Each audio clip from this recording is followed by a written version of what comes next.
السلام علیکم دوستانو، په دې هیله چې ټول به راته روغ او جوړ اوسئ. د اسټرالیا کرکټ بورډ مشر اوس بیا زارۍ شروع کړې وای. راشد خان ته موږ سترګې په لار وي چې راسي زموږ په بیګ باش لیګ کې ولوبېږي، او د اسټرالیا نور دوه لوبغاړي هم وایي چې د راشد خان لوبېدو ته په بیګ باش لیګ کې موږ هیلهمند یو. داسې افغان لوبغاړي ابراهیم زدران او کریم جنت د بنگلادیش لیګ کې نور تازه مهم خبرونه مې هم درته چمتو کړي دي. ویډیو تر اخره راسره وګورئ، انشاءالله پوره معلومات درکوم. راشد خان په دغه ریکارډ کې دویم مخکښه توپ اچوونکی دی. افغان ستوري لوبغاړي راشد خان په خپلې کارکردګۍ سره ټوله نړۍ تر خپل اغیز لاندې راوستې ده. په ډیره کمه موده کې ګڼ شمېر نړیوال ریکارډونه جوړ کړل. راشد خان په 2015 کال کې د اکتوبر په 18مه نیټه خپله لومړنۍ نړیواله ورځنۍ لوبه ترسره کړه چې تر اوسه یې په 86 لوبو کې 81 پاڼیو کې 163 ویکټې ترلاسه کړي دي چې د نړۍ غوره توپ اچوونکی هم ګڼل کیږي. خو له 2015 کال راهیسې چې په منځنۍ اورونو کې چا زیاتې ویکټې اخیستې دي، په هغه کې لومړی مقام له انګلستاني عادل رشید سره دی چې 120 ویکټې ترلاسه کړي دي، او راشد خان بیا په دویم مقام کې دی چې 102 ویکټې ترلاسه کړي دي. په دې نوملړ کې بیا دریم نوم د سویلي افریقا د عمران طاهر دی چې هغه له 2015 کال راوروسته په منځنۍ اورونو کې 101 ویکټه ترې اخیسته ده چې تر راشد خان 1 ویکټه وروسته دی. په څلورم مقام بیا هندي لوبغاړي کلدیپ یاداو دی چې 100 ویکټې اخیستې دي، او په پنځم مقام بیا ایډم زمپا دی چې 99 ویکټې اخیستې دي. جالبه خو دا ده چې په دې نوملړ کې ټول ورو توپ اچوونکي ځای لري. استرالیایي لوبغاړي په بیګ باش کې د راشد خان بیا لوبېدو ته هیلهمند دی.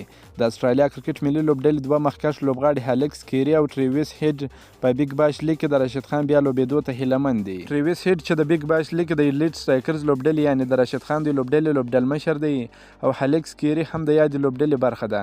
په خپله لوبډله کې د راشد خان غوښتنه کوي. دوی دواړو هیله ښودلې ده چې راشد خان به په راتلونکي کال کې بیا بیګ باش سیالیو ته ورځي. دوی وایي له راشد خان سره د استرالیا خلک مینه کوي او ګڼ شمېر مینوال د هغه په لوبېدو د خوښۍ اظهار کوي. دوی دا څرګندونې وروسته له هغه کوي چې راشد خان د استرالیا کرکټ بورډ د پریکړې په غبرګون کې د بیګ باش د پرېښودلو ګواښ وکړ، او ویې ویل که استرالیا له افغانستان سره په لوبو کې د ناراحتۍ احساس کوي نو زه په بیګ باش کې په لوبېدو څوک نه ناراحته کوم. بلخوا د استرالیا کرکټ بورډ مشر ویلي دی چې راشد خان ته تل سترګې په لار وي. زموږ پریکړه د افغانانو د حقونو لپاره ده.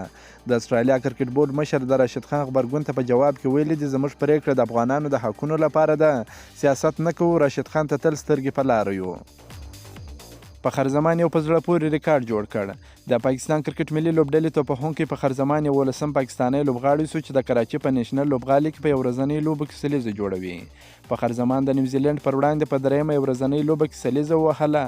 فخر زمان 11 لوبغاړی سو چې په یو ورځنۍ لوبه کې په دغه لوبغالي کې سلیزه جوړوي.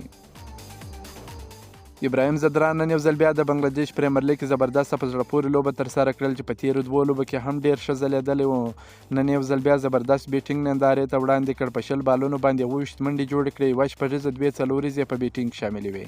د ده ترڅنګ کریم جنت چې هم د ده سره په یوه لوبډله کې دی په 15 باله باندې 10 منډې وکړې، او په بالینګ کې په 2 اورونو کې 19 منډې ورکړې، 1 ویکټ یې ترلاسه کړه. نن د استرالیا په بیګ باش لیګ کې جالبه لوبه ترسره سول. کلارک شاټ ووهی، بال وړ په چت باندې ولګېدی، بیرته په میدان کې راشوه سو، خو د امپایر لخوا شپږیزه ورکړل سول چې ټول مینوال حیران کړل. عثمان غني نن د بنگلادیش پریمیر لیګ کې د خپلې لوبډلې دپاره ډېره زبردسته په زړه پورې لوبه ترسره کړل. په تېرو لوبو کې یا چانس نه ورکول سوی یا چې په لوبو کې چانس ورکول سوی و نه و ځلېدلی.